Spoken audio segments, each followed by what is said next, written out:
Olá, amigos que nos acompanham aqui no Coletivo Cegueira e Solidariedade, sejam bem-vindos, bem-vindas. Hoje nós teremos o lançamento do livro As Múltiplas Dimensões da Educação na Era do Coronavírus. Este livro é refletido e escrito pelos autores José Ernesto de Favre, Luiz Eduardo Cani e Sandro Luiz Bazanella. A publicação da obra é da editora Liberartes. Na sequência, nós estaremos também disponibilizando um link para que vocês possam acessar aí aqueles que desejarem adquirir esta obra. Agradecemos também a presença do editor Dr. Fransmar da Costa Lima, que participa conosco nesta manhã. Seja bem-vindo também, Fransmar. Neste momento, nós passamos então a breve leitura de um resumo dos autores e também do editor da Liberartes. José Ernesto de Favre possui graduação em Pedagogia e Filosofia pela Faculdade de Filosofia, Ciências e Letras Dom Bosco, mestrado em Educação pela Universidade Regional de Blumenau, doutorado na área da Educação pela Universidade Federal de São Carlos.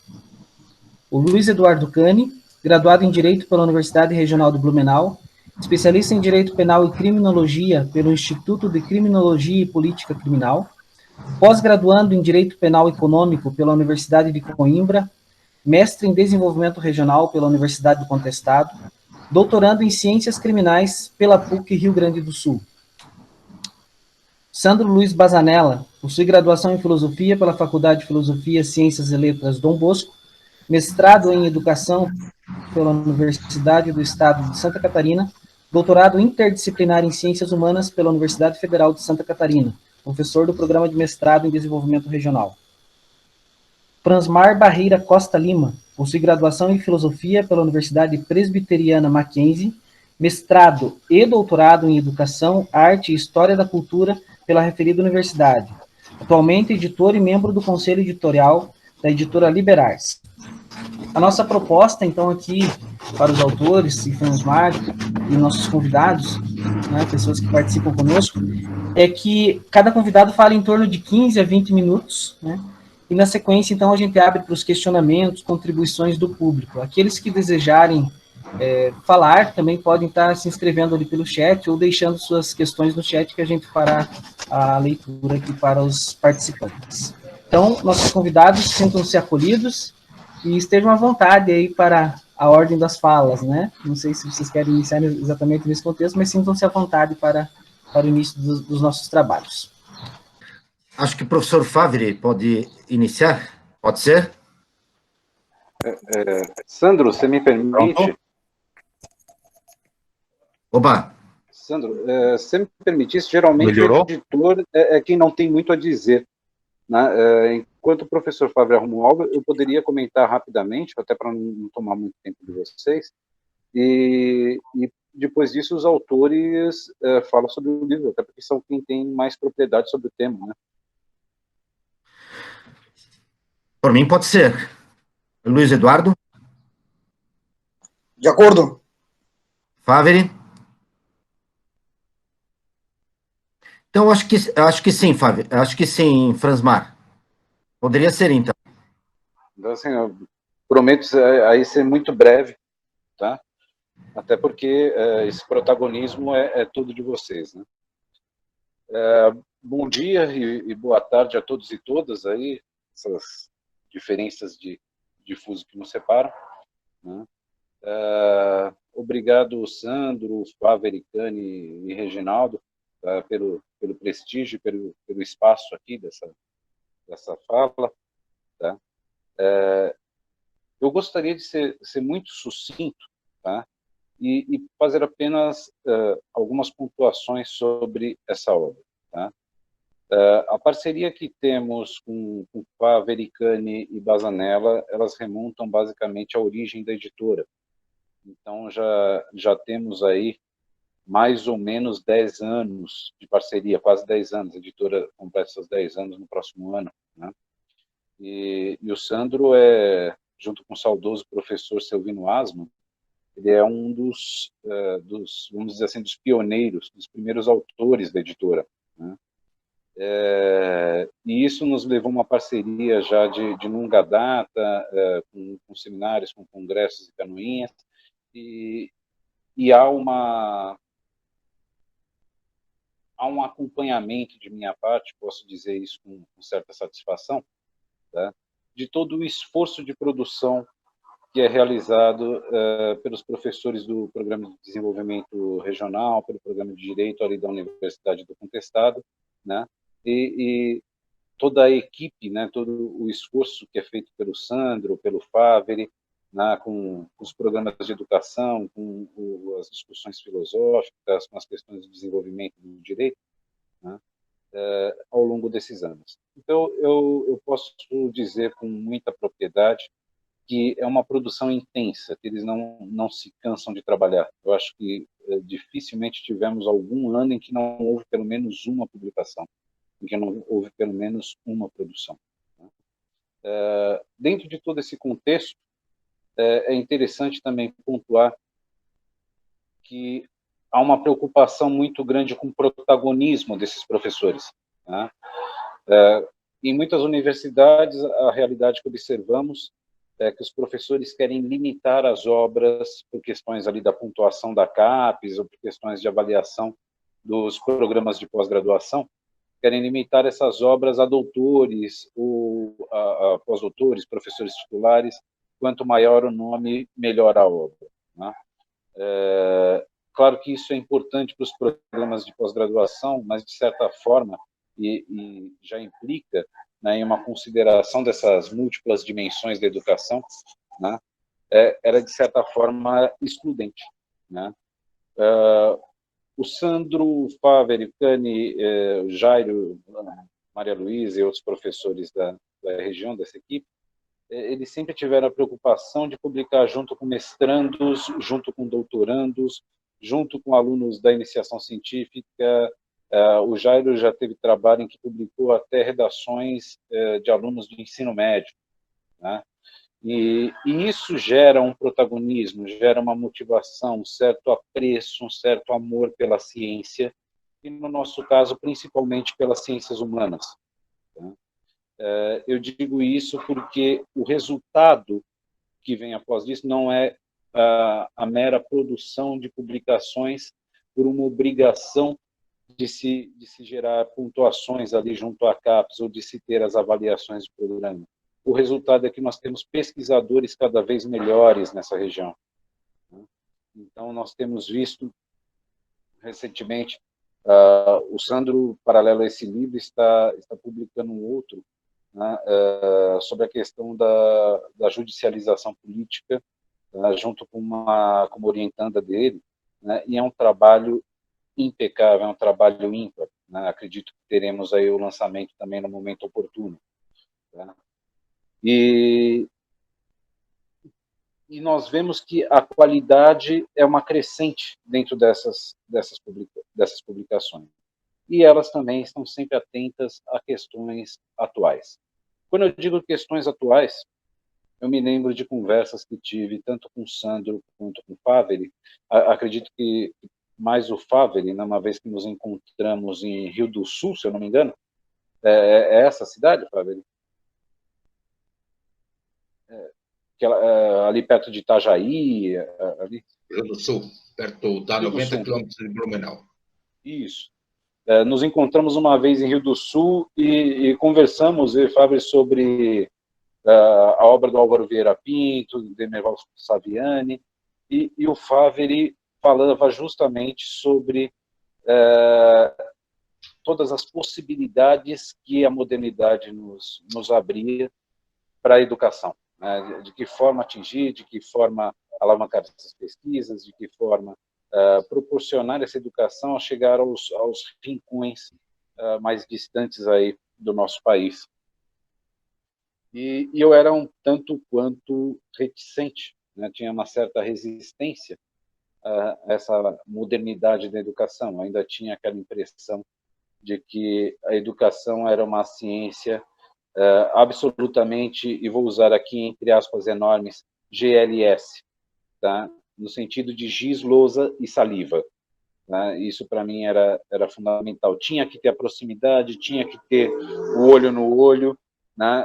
Eu sempre fui um pesquisador da questão da subjetividade, então essa individualidade para mim, essa singularidade sempre foram muito importantes. Eu não via outra forma, né, de se pensar a educação que não fosse a partir dos métodos tradicionais, vamos dizer assim, né? Essa obra vem em bom momento justamente porque, de uma hora para outra, talvez esses métodos convencionais, a sala de aula, o presencial, a proximidade física, as relações sociais que se estabelecem no processo de educação, nos foram tirados, né? E é o foco dessa publicação, né? A educação após essa era do coronavírus, né? O que será a educação? Quais dimensões da educação se apresentam aí? Tá? E eu confesso que essa minha resistência nesse momento está sendo vencida, tá?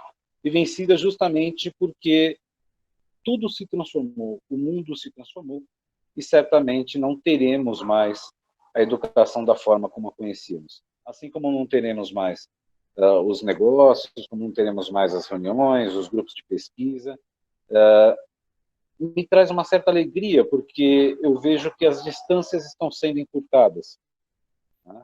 Então, hoje, o Sandro comentava comigo que teríamos participação de professores aí em Portugal, em Moçambique, né? Então, nós vemos que algo que seria impossível, né, há 10 anos, né, hoje se torna viável por meio da tecnologia, tá?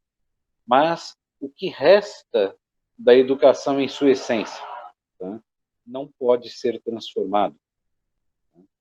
A educação, essencialmente, identificar aquilo que é o seu caráter, vamos dizer assim, ontológico, né, que é identificar aquilo que é próprio do ser, né, isso não tem que ser transformado. Apesar de termos uma grande distância, de usarmos uma nova tecnologia, de termos recursos aí que nos possibilitam encontros como este, né, essa singularidade ela tem que ser preservada, né, sob pena de voltarmos, talvez, àquele processo de alienação que tanto preocupava o Adorno, né?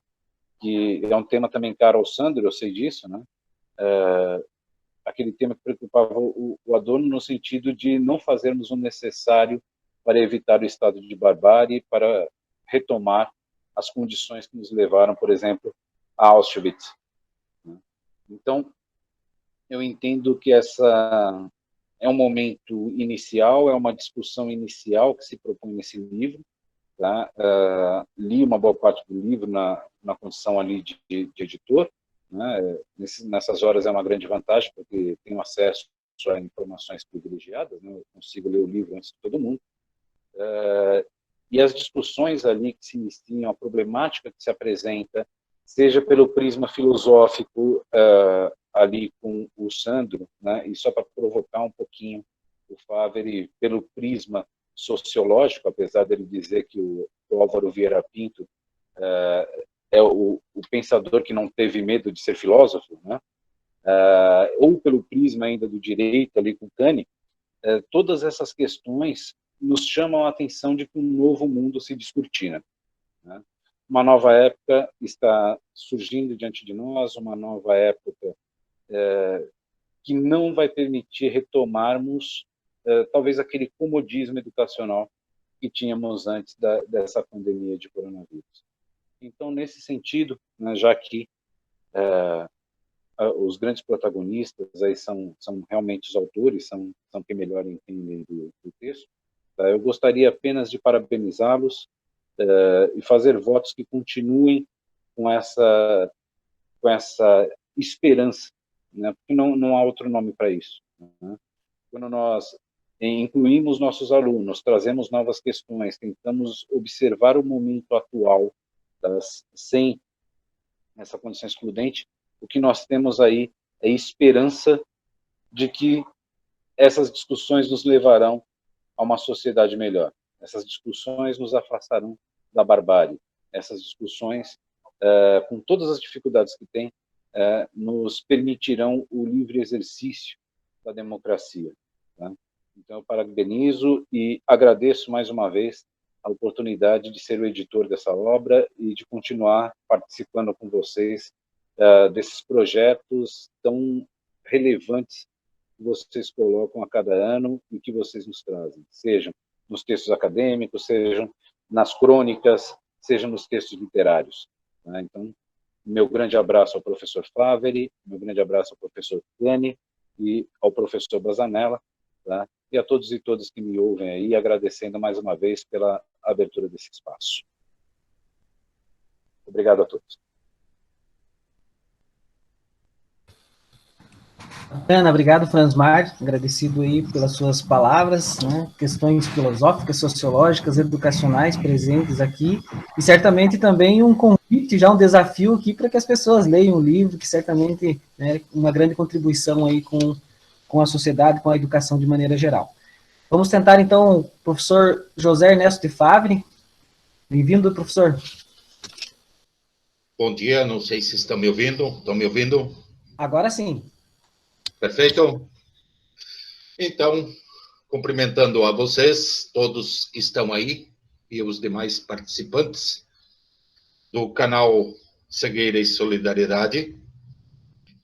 E ao cumprimentar vocês todos, cumprimento também os colegas, autores, que, pela coragem de realizar as análises, uma vez que no Brasil, hoje, pensar diferente talvez seja uma ameaça, ou seja, ser diferente, de fato. Ao editor Fransmar, nosso agradecimento, nossos cumprimentos, pelo fato de ter gentilmente colaborado para que a gente pudesse dizer do nosso pensamento para o Brasil, para os nossos leitores. Ao companheiro Sandro, batalhador, interlocutor, das quais nos degladiamos, mas de forma positiva, pelas ideias e pela construção de um novo pensar. Quero iniciar a minha fala dizendo o seguinte: todo o debate sobre a realidade é uma grande oportunidade para compartilharmos conhecimento e compatibilizarmos comportamentos, com a finalidade e com o compromisso de construir uma consciência social de quem somos e o que fazemos no mais específico cotidiano, prioritariamente o cotidiano escolar, das quais originam-se as relações de possibilidade na construção de um novo conhecimento. Eu acredito que seria interessante para todos aqueles que nos acompanham dizer qual é a origem dessa obra.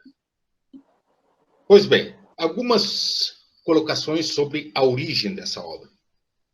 Conversando, dialogando com o professor Sandro, a origem da obra está na indignação de nós dois de romper com o silêncio e estimular o pensar enraizado na realidade, tá? Para realizar análises, colocando a vista sobre pontos diferentes da realidade, para que fôssemos capazes, através de diferentes análises sobre o setor da educação, pudéssemos construir uma razoável visão de totalidade e dos acontecimentos e dos fatos e das práticas pedagógicas que a pandemia praticamente nos condicionou. Gostaria também de dizer alguns questionamentos que esta obra viria a tentar analisar e responder. A educação escolar, tá? A educação escolar, como será depois da pandemia? E quando eu falo educação escolar, me refiro a todos os sistemas de ensino público e privado. Que mudanças serão incorporadas nas práticas pedagógicas, com finalidades explícitas e implícitas, do ponto de vista ideológico? A serviço de que interesses as práticas pedagógicas escolares atenderão depois da pandemia? A serviço de que ideologia educacional escolar estará a serviço a educação na pós-pandemia? Claro que diante dessas indagações e mostrando a origem da obra, nos leva e nos remete para o papel social do docente, do pesquisador, da universidade e da escola. Porque se antes já era um desafio assumir o papel social como agente transformador que a escola deve ser, primeiramente com o pensar e depois com o agir, agora, mais ainda, aumenta este compromisso desses sujeitos, desses agentes da educação. Penso que a pandemia nos trouxe um engaiolamento epistemológico, tanto do professor quanto do aluno. Vejam bem que isto nos leva a sermos pessoas, docentes, alunos, explorados duplamente. Primeiro, pelo ônus da aquisição de instrumentos e insumos para realizar as nossas práticas pedagógicas à distância. Em segundo lugar, o professor tem que trabalhar mais e ganhar menos. A vida após a pandemia do docente se confunde com a vida privada, com as práticas de vida, que geram ansiedade, uma rotina frenética, preocupação, e leva até ao exaustivo empreendimento de energia para dar conta das suas atividades profissionais. Mas, neste momento, é preciso render homenagens a estes docentes que estão sendo, no meu ponto de vista, considerados como heróis. Mas heróis por quê? Porque, mediante o autodidatismo, consegue usar, de acordo com as condições pessoais e tecnológicas que possui, ainda fazer o melhor para que o aluno se aproprie do conhecimento necessário que a vida, no futuro próximo, vai lhes exigir.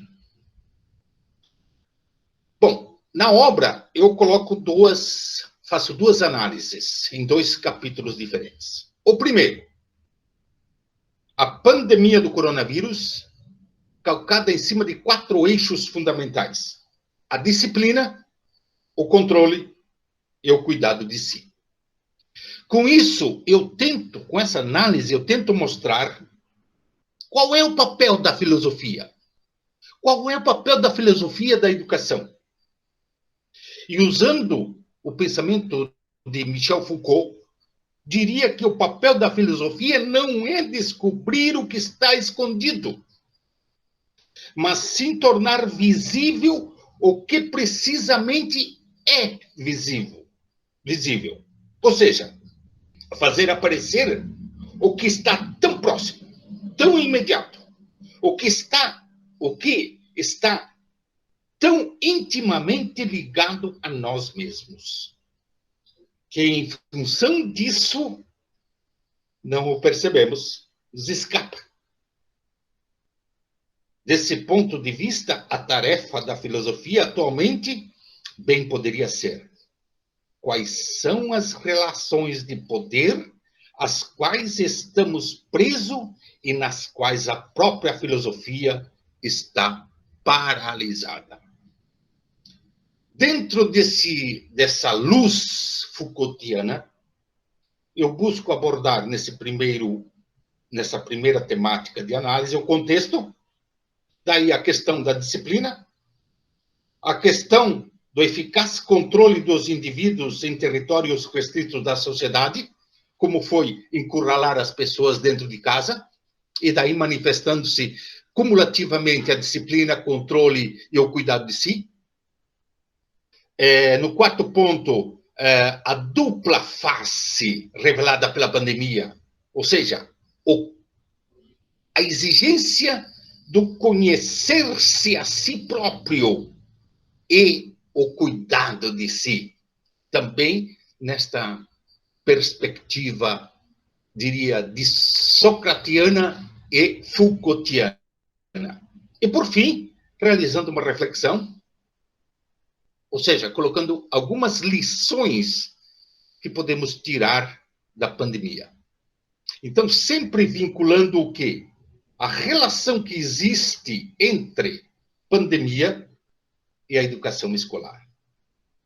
Esta é o grande métier desta humilde reflexão que a gente realiza na abordagem da primeira temática. Segunda temática: a pandemia e a tragédia pedagógica no ensino público e privado à distância. Concepção de professor ator e o professor autor. O Fransmar inicialmente o nosso colega nos colocou que hoje estamos encurtando a distância. E a minha preocupação é que não encurtamos a possibilidade das pessoas de pensar e compreender a realidade mais próxima em que os sujeitos constroem as suas relações. Mas nós, como docentes, cada um no seu território, que sejamos capazes de aproximar também as pessoas, para que a acumulação das pessoas, mesmo que seja virtual, sejamos capazes de desenvolver um pensamento endógeno, tanto na capacidade de análise do professor, quanto na possibilidade do aluno de aprender. Então, eu usaria um pensamento da IRC para começar a pensar a pandemia na tragédia pedagógica. A IRC diz o seguinte: certos mestres são mestres porque fabricam os esquecimentos e as ignorâncias, buscando destruir as memórias e os saberes. São mestres porque, ao usarem Marx, fazem um texto-lei incompreensível, tornando os alunos conscientes da sua incapacidade de compreendê-lo. Só é possível copiá-lo. São mestres porque fazem do texto-lei uma linguagem erudita, que anula a linguagem comum. Estratégia de poder. Se o texto-lei não fala com os alunos, é porque ele não tem outra coisa a lhes ensinar, senão que se calem. Se o texto-lei não é compreendido pelos alunos, é porque ele não tem outra coisa a lhes fazer entender, senão que abram mão de pensar. Essa luz da IRC, para a gente analisar a questão da tragédia pedagógica no ensino público e privado à distância, ligado ao atual contexto que é a pandemia, nos remete à concepção de professor ator e o professor autor. Claro, eu não vou esmiuçar aqui o que é professor autor, porque eu faço questão e o convite para que adquiram a obra e possam ter acesso à análise e os argumentos. Claro, fica então, para concluir este segundo texto, o professor intelectual que não reconstrói a teoria ensinada em sala de aula pela vivência prática do itinerário de pesquisa e do processo de ensino, é um intelectual barato porque repete e não avança. O intelectual, professor, é aquele que vive o máximo da sua intelectualidade, do lugar e do contexto local em que está inserido. Então, para encerrar, quem sabe, faz. Quem não sabe, ensina a copiar e reproduzir, sem produzir avanços na possibilidade do desenvolvimento do pensar do aluno. Fica aqui o meu convite para que a gente, num próximo encontro, possamos debater com profundidade as questões analisadas e os argumentos construídos dentro dessas duas temáticas das quais fiz referência. E por isso, agradeço todos aqueles que colaboraram para que essa obra tivesse esse grande momento de apresentação e, quem sabe, lá num segundo momento, para que possamos realizar um grande debate. Obrigado a todos. Obrigado, professor Favre. O professor Favre traz importantes questões, importantes reflexões, né, do campo da educação. O professor Favre também é contribuinte conosco aqui no Coletivo Cegueira e Solidariedade. Aproveito também para agradecer, né, pelos momentos de reflexão que nos proporcionou a partir dos seus vídeos. E, sem delongas, eu passo a palavra, então, ao Luiz Eduardo Cani, para que faça as suas contribuições. Bom dia a todas, bom dia a todos. Muito obrigado pela presença, muito obrigado, Favre, Bazanella, pela parceria, para a escrita desse livro, Fransmar pela confiança e pela publicação, não é?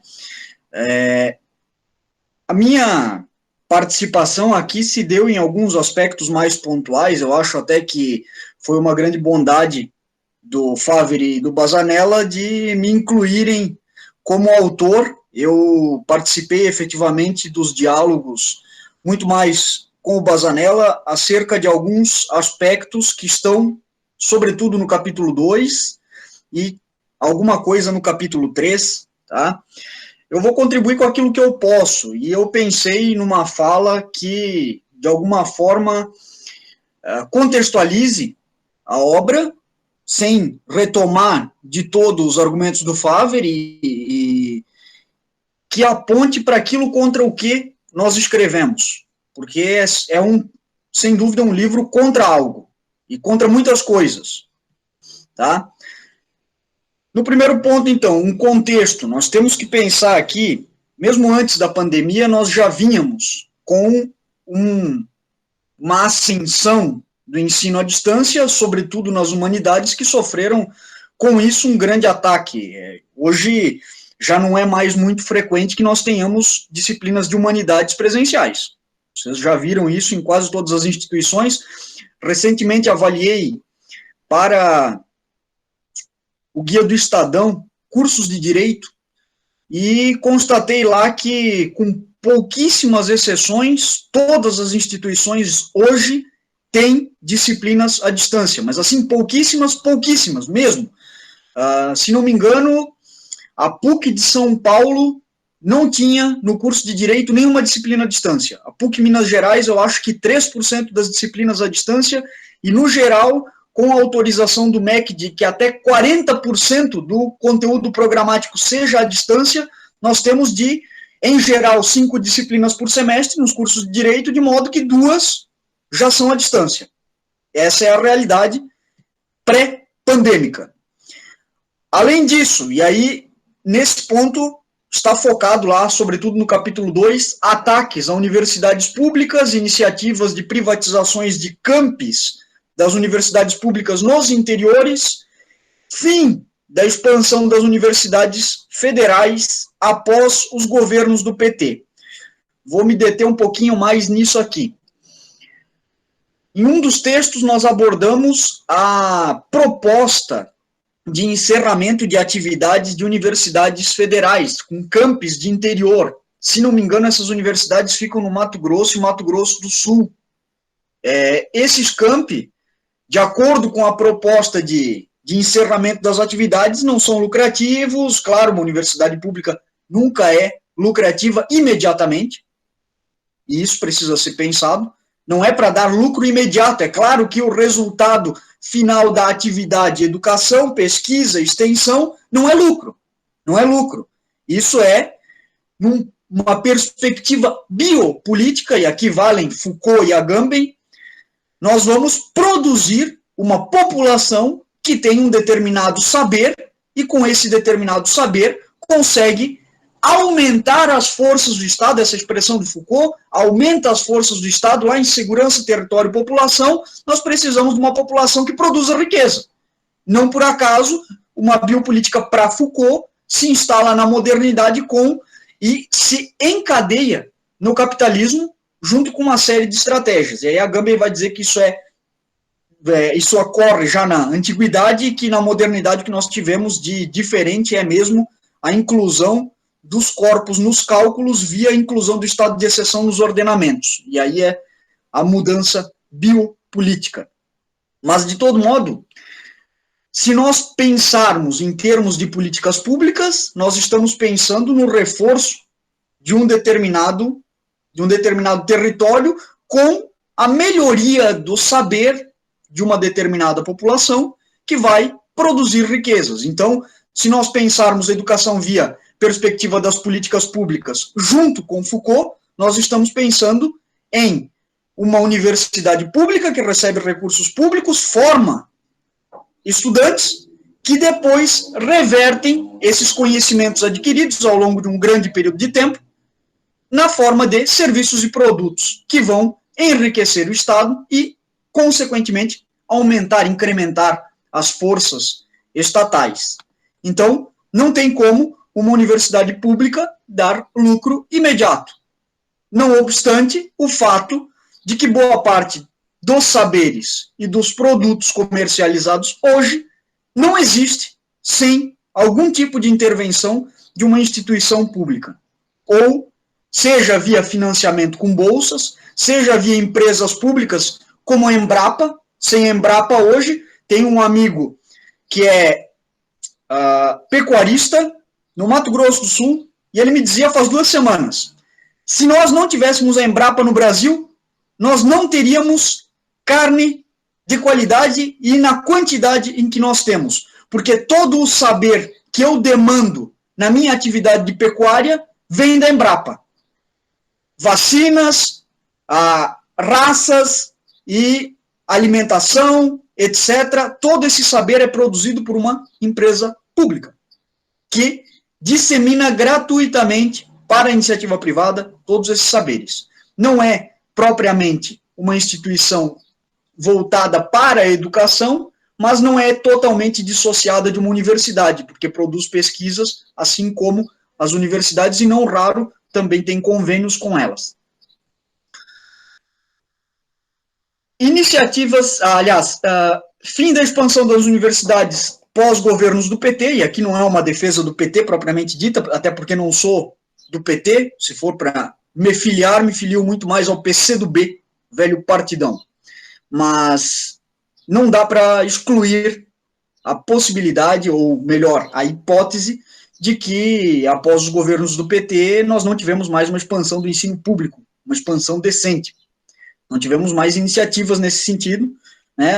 As universidades estaduais são em pouquíssima qualidade, com raras exceções. Aí temos o estado de São Paulo com Unicamp e USP, temos as universidades do estado do Paraná, que são em maior quantidade. Santa Catarina tem aí a UDESC e só.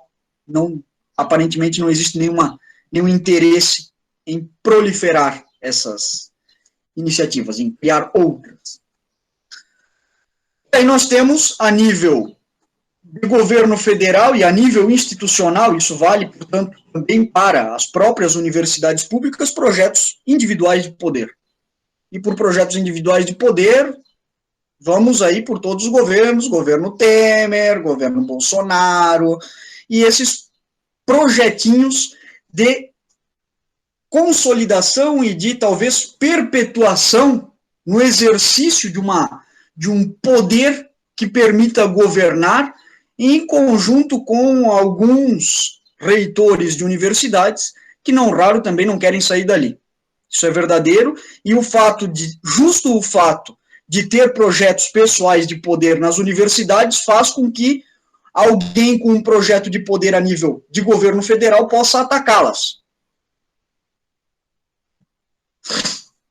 E aí nós temos, talvez, o elemento mais relevante aqui, que é o neoliberalismo. Uma distopia de pessoas e empresas, não é? Cada um de nós tem de ser empresário de si, cada um de nós é responsabilizado pelos próprios fracassos e pelos próprios sucessos. Não raro esses sucessos venham de um esforço coletivo que é individualizado, que é invisibilizado, melhor dizendo. Nós recebemos, eu sou bolsista da CAPES, eu fui bolsista do Uniedu, eu sou mestre, eu sou doutorando, eu. E quem custeou tudo isso? Não, quem custeou não tem mérito nenhum, fui eu sozinho. Eu fiz o mestrado, fui orientado pelo professor Bazanella, eu aprendi com ele, mas é eu, sou só eu, no mundo sou eu. O meu sucesso só dependeu de mim. Eu, com o meu mérito e a minha merdacracia, para não usar, enfim, não tenho muita paciência com esse discurso. E aí nós viemos, via neoliberalismo, com um discurso contraditório, falacioso, que é o da desregulação. Deregulation, dizem os estadunidenses. Nós vamos desregular o cazzo. Nós não vamos desregular nada. Nós vamos regular muito, muito, tudo aquilo que diz sobre a economia e sobre o reforço, e aqui reforço mesmo, porque reforço tem o duplo sentido, tanto de bloqueio quanto de uso da força para garantir a propriedade privada. Nós temos iniciativas securitárias que vão garantir o capital das pessoas que governam para si, apesar de todo um povo, de toda uma população, e vão usar o direito como instrumento para criar várias barreiras, e aqui eu garanto, via contratos, via a conversão do Estado numa agência de garantia desses contratos, como Bazanella tem dito há muito tempo, e eu aprendi com ele, o Estado é uma agência de garantia dos contratos que funciona com o judiciário como um braço coercitivo que tem como extensão a polícia. Se não cumprir uma ordem judicial, a polícia vai garantir o cumprimento forçoso disso, oficiais de justiça, etc., mas não é por acaso, afinal de contas, o aparelho repressivo de Estado que surge no século XVII, vai dizer Foucault, veio da integração entre intendentes da justiça, polícia e um poder que vem com as cadeias, um poder de deportação e de prisão. Nós integramos essas três coisas na ordenança criminal francesa de 1670 para tentar dar uma coerência diante da sobreposição dessas três instituições e integração com o judiciário. O judiciário não é um poder nulo, como queria Montesquieu. Nunca foi. Nunca foi. Bom, nós regulamos muito a economia, só que nós desregulamos tudo aquilo que diz sobre as políticas públicas. E aí nós começamos a ter um certo problema biopolítico, né? A coerência biopolítica das estratégias neoliberais vai ser colocada em xeque. De certo modo, sim, porque nós paramos de investir na população e nós reforçamos somente um determinado segmento.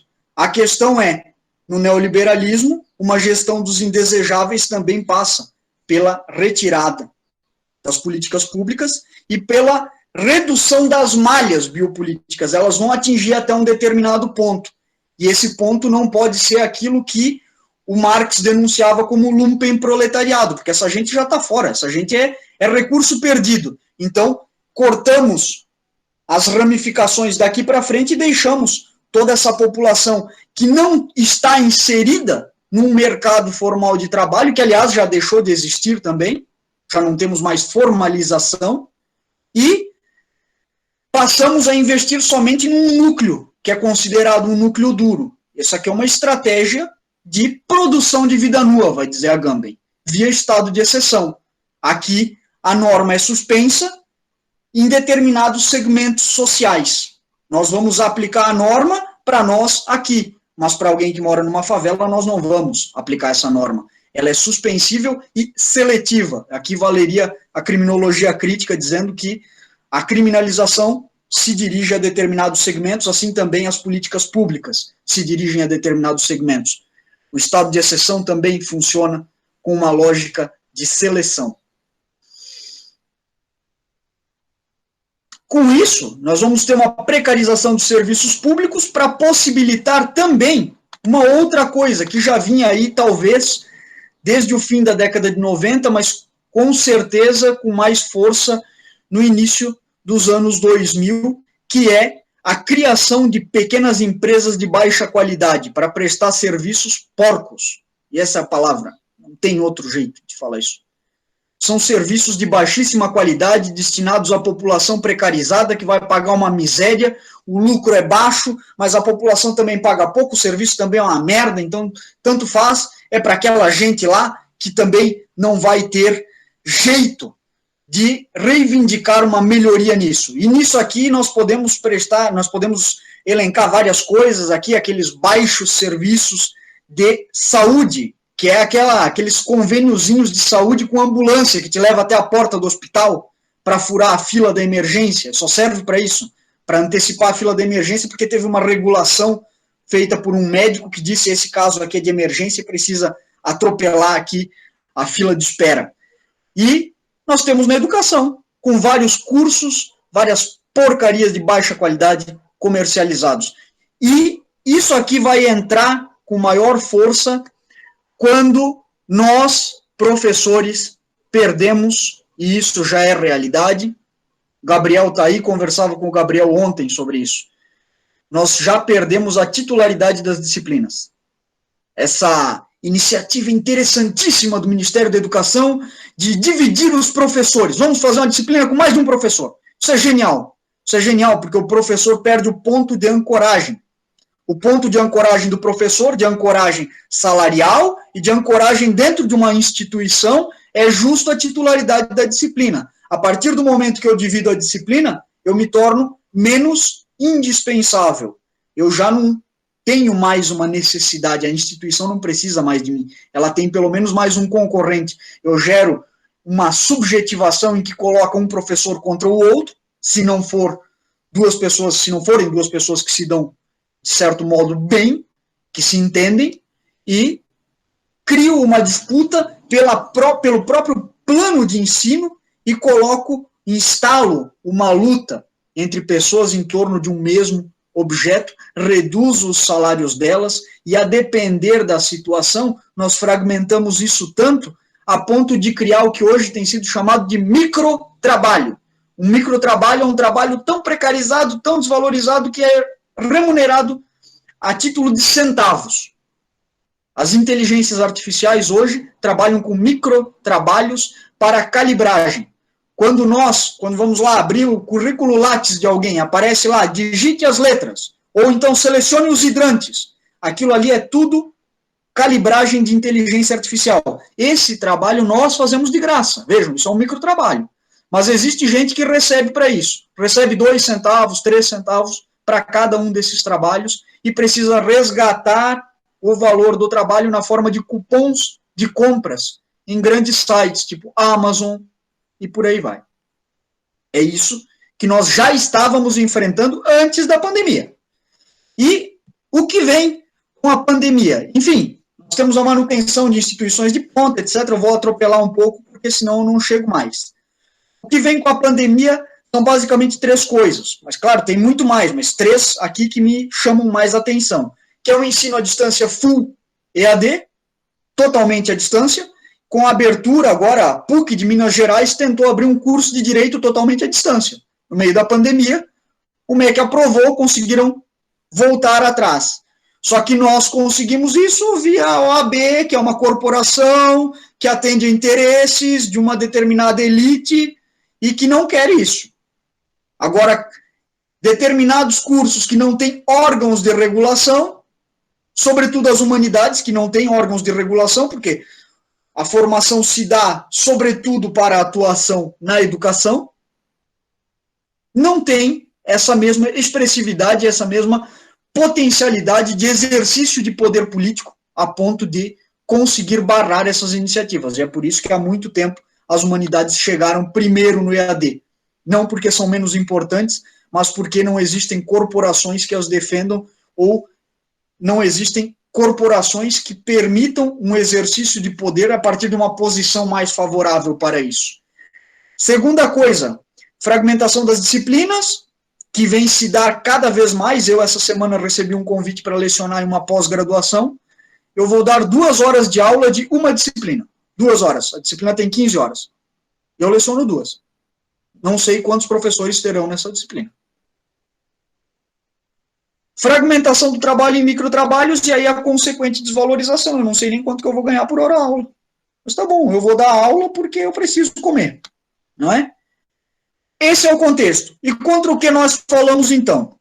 Projetos autoritários, fascistas e nazistas de poder, que reforçam as diferenças entre classes, e isso aqui é muito importante ler muitos textos de Foucault sobre o reforço das diferenças de classe se dá, por exemplo, quando o surgimento de um aparato repressivo, que eu já tinha falado, lá no século XVII, vem contra as sedições populares do século XVII. Até 1940, a França passou por várias sedições, que eram formadas nas cidades de Rouen e... não lembro a outra. Não lembro a outra. Avignon, talvez. Essas sedições se deram contra a fiscalidade, contra a cobrança de tributos pelo Estado francês, e, por um acaso, conseguiram juntar nobreza, burguesia e plebe contra o Estado. Os nobres, porque não gostavam da forma como os tributos eram repassados a eles. Os burgueses, porque não gostavam de não ter repasse de tributos. E a plebe, porque não tinha condição de pagar os tributos. Vejam, eram 3 finalidades distintas que uniram 3 classes sociais distintas em torno de um mesmo objetivo, que resultaram nas sedições populares. A estratégia estatal, a estratégia régia, qual foi? Vamos mandar o exército abater a cidade, prometer um perdão desde que os nobres se comprometam a guardar a cidade contra sedições novas, os burgueses em conjunto, os nobres ficam com as armas, os burgueses trabalham para os nobres, nós repassamos mais tributos para os nobres, os burgueses ficam perdoados dos tributos devidos, recebem alguma coisinha também, e os pobres precisam pagar uma multa para serem perdoados pela sedição. Revincula 2 classes sociais à submissão real e a outra fica inviabilizada. Além disso, separação campo-cidade, né? Eles precisam criar uma cisão não apenas de classe, mas de regiões. O campo não pode se comunicar com a cidade porque a população camponesa era muito grande e se somasse a população das cidades, as sedições voltariam a ocorrer. Então, essas estratégias da própria pandemia são estratégias que nos fazem dividir entre classes. Hoje nós já temos classe de professor. Tem o professor 40 horas, dedicação exclusiva, o professor 20 horas, e o professor com carga horária fragmentada que está lá brigando, tentando sobreviver dentro de uma instituição para ganhar o mínimo, para comer. E eu não estou falando isso somente a nível de universidade. O Reginaldo sabe muito bem que a nível de escolas também está assim. Nós temos concursos para 10 horas, concursos para 20 horas, concursos para 40 horas. E, além disso, temos os substitutos que ficam com o resto, literalmente o resto, o que sobra. Se der, dá 2 horas de aula por semana, se der, dá 4 horas, se der, dá 8. Geralmente é alguma coisa entre 2 e 8 horas por semana, que não é o suficiente para sobreviver, não é o suficiente para comprar livros, não é o suficiente para estudar. Projeto de emburrecimento dos próprios professores que vai se reverter numa perda da qualidade de toda a educação e, consequentemente, uma população sem possibilidades de um reforço das próprias forças do Estado que está ancorado a toda essa estratégia de exclusão do lumpen. Reforço da separação interior e capital, quando nós, de alguma forma, tentamos acabar com os poucos campi de universidades públicas que ainda estão no interior. E quando nós vamos introduzindo cada vez mais polos de ensino à distância. Vejam, até um tempo atrás a Universidade do Contestado não tinha concorrência na região. Agora nós temos vários polos de ensino à distância, ofertando vários cursos de baixíssima qualidade, e uma universidade comunitária que teve uma importância para a formação daquela região vai se desfazendo. Eu tenho certeza, professor Idir, que aí a situação não é muito diferente, né? Vocês com a UNO Chapecó e a UNOESC, né, que já nascem de uma fragmentação, e agora com os polos de ensino à distância. Tentativa de criar situações sem saída. Esse é o ponto. Esse é o ponto.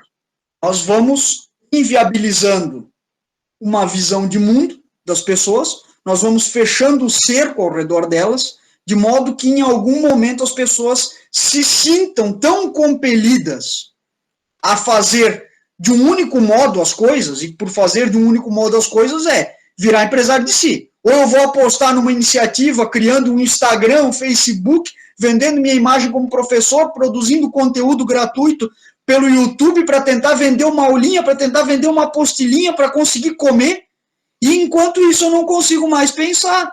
Eu não tenho mais tempo e nem condições, porque eu não consigo estudar, quem dirá pensar. Se não tem tempo para estudar, para pensar, a situação é sem saída. É uma via de mão única, nós estamos no túnel com uma única direção, porque a entrada já foi fechada. Precisamos seguir em frente. Ou precisamos usar um cabresto. Não é? E aí vem as tentativas de privatização das instituições públicas, que nós denunciamos também, porque quando começa a separar, isso aqui é uma estratégia de guerra, isso aqui é Sun Tzu, dividir para conquistar. Vamos fragmentando, fragmenta, fragmenta, fragmenta, quanto mais fragmentado, mais fácil conquistar. Uma expansão de um ensino superior, de um ensino médio, de um ensino básico, de baixíssima qualidade, isso aí, Reginaldo, uma expansão de um ensino de baixíssima qualidade, que vai acabar com as possibilidades de acesso, de pensamento. Hoje, o ensino à distância é basicamente forjado a partir de apostilas que são feitas por professores que se submetem, porque precisam se submeter, porque o cerco já está fechado, carteira assinada não vale mais, não tem titularidade de disciplina, não tem carga horária suficiente, muitas vezes não tem acesso a uma instituição para dar aula, e precisa aceitar para poder comer, fazer uma apostila pelo valor de R$1.000. Essa apostila vai ser comercializada por 5 a 10 anos. E ainda o professor se obriga a atualizar essa apostila. Se tiver, no nosso caso do direito, como tem muita alteração legislativa, tem que atualizar. De R$1.000 a R$10.000, 10 mil, quando consegue alguma coisa muito boa. E com isso, tira um professor de sala de aula, pelo período de 10 anos, que receberia para ministrar essa disciplina para turmas de 30 a 60 alunos, entrega isso para uma grande turma por semestre, que vai ter, sei lá, 300, 500 alunos, e um tutor para regular, gerir, né, uma gestão, ponto de gestão centralizado, todas as disciplinas de todo um semestre, ou às vezes até mais. E o final da minha fala, que é o negacionismo de todas as ordens. Nós temos um negacionismo de todas as ordens quando nós dizemos, por exemplo, que as instituições não produzem nada que presta, as universidades públicas não servem, que a escola está falida. Veja, o discurso da falência é muito bom. É assim como o da prisão. A prisão faliu no ano em que foi, no mesmo século em que foi institucionalizada como punição. Ela existia como um espaço de transição. Mas quando no século XVIII, fim do século XVIII, ela é institucionalizada como espaço de punição, no século XIX já denunciavam, né, 30 anos depois, 40 anos depois, que ela estava falida.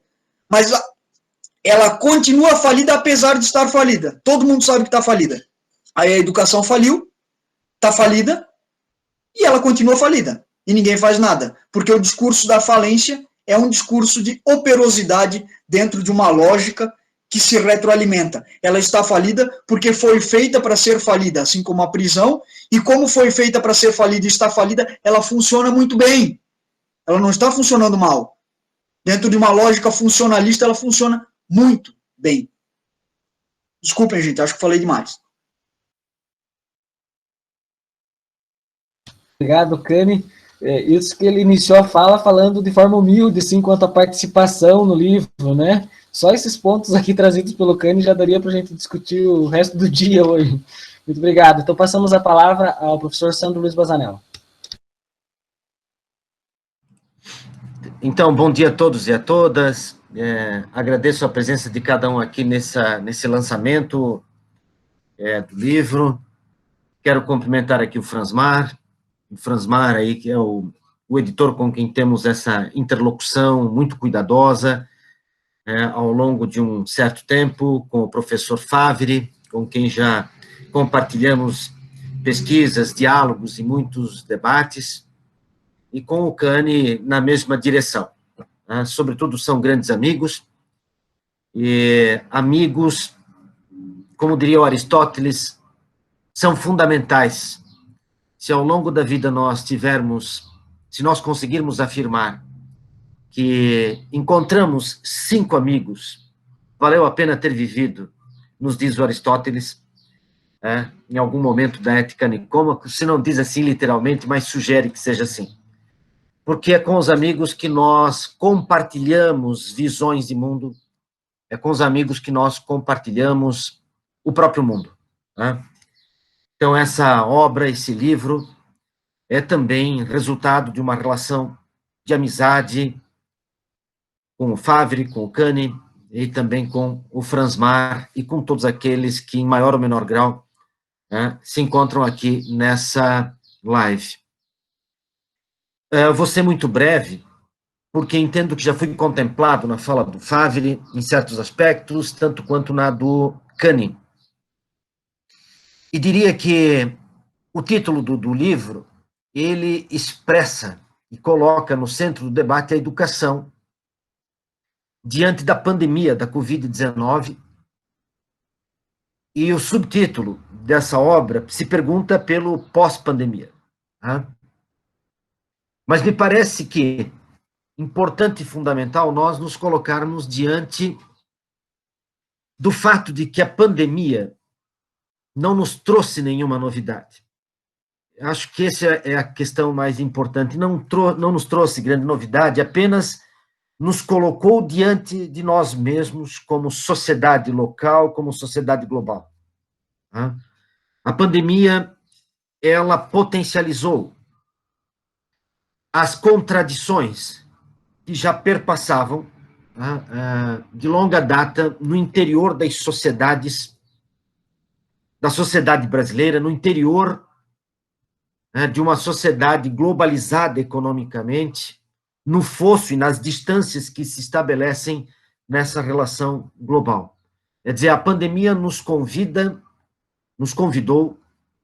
a nós nos tomarmos como objeto e reconhecermos nesse exercício, digamos assim, hegeliano, e tomar-se a si mesmo como objeto de perceber as próprias contradições, de perceber os nossos limites, e, sobretudo, diante dessa percepção, de nos desafiarmos a pensar profundamente a nossa própria condição no tempo presente. Ou, dito de outra forma, aquilo que o Fransmar também anuncia na sua fala, de sermos desafiados a fazer uma espécie de ontologia do presente, a compreender o nosso próprio tempo em curso e as suas contradições. E aqui eu começo a minha fala mais propriamente dita sobre a obra na seguinte direção, com uma frase de um antropólogo, historiador, sociólogo, também pouco lido no Brasil e até esquecido, porque é uma característica da nossa sociedade patrimonialista, escravocrata, promover o esquecimento dos seus autores, que é Darcy Ribeiro. E Darcy Ribeiro nos chama a atenção, tem uma frase lapidar e contundente. A crise da educação no Brasil não é uma crise, é projeto, dizia Darcy Ribeiro. E a pandemia nos coloca de forma muito clara diante desse projeto, né? Esse projeto patrimonialista, escravocrata, clientelista, fisiológico, que constitui o tecido social dessa nação. E que a pandemia, uma vez mais, nos permitiu que nós nos olhássemos, que nós nos tomássemos como objeto, de que nós nos colocássemos diante de nossa própria condição. E nessa direção, eu poderia dizer que estamos findando o segundo ano de um governo em âmbito nacional. Tragédia educacional. 3 ministros e nenhum projeto estratégico para a educação. Ineptos, besteiras, balbúrdias, impropérios, precarização e desmonte da educação pública, desrespeito escancarado por professores, pesquisadores, acadêmicos, pela ciência, declararam guerra a moinhos de vento, grosserias de toda ordem, improdutividade custeada pelos cofres públicos. Me parece que a pátria-mãe cada vez mais se apresenta como madrasta, mal educada e ressentida em relação aos seus filhos. Essa situação tem um vínculo, me parece, com um governo de plantão que está munido de um projeto estratégico de desmonte da nação, de desmonte de um projeto de desenvolvimento, seja ele em âmbito local, seja ele em âmbito regional, seja ele em âmbito nacional, ou até de integração multicultural e cooperativa global. E me parece que a pandemia nos convida, sob essas prerrogativas, ter presente, uma vez mais, que esse projeto não é um ponto fora da curva.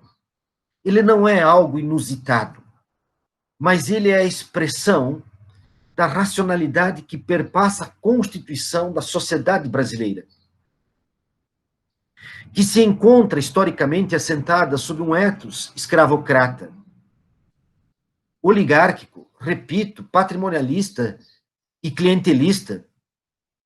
E, portanto, nessa condição, a educação sempre se tornará um projeto político por excelência de quem pretende manter essa condição.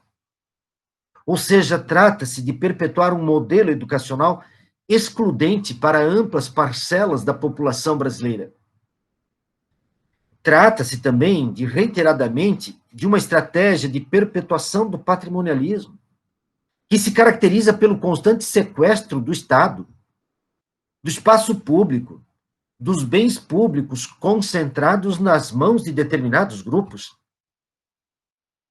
Ou seja, promove-se uma educação para a reprodução de um modelo social, político, econômico concentracionário, da riqueza socialmente produzida, e, ao mesmo tempo, de socialização e de criminalização da pobreza extensamente difundida entre parcelas da população brasileira. Tal condição se revela nas incontestes estatísticas nacionais e internacionais, comprovando que a sociedade brasileira é uma das sociedades mais violentas e desiguais em âmbito mundial. Ou seja, a pandemia da Covid-19, ao paralisar o ritmo frenético da plena produção e do pleno consumo a que estávamos submetidos, nos situou diante da realidade da educação local, se não nacional, em que seus diversos sistemas reproduzem profundas desigualdades inerentes à sociedade brasileira.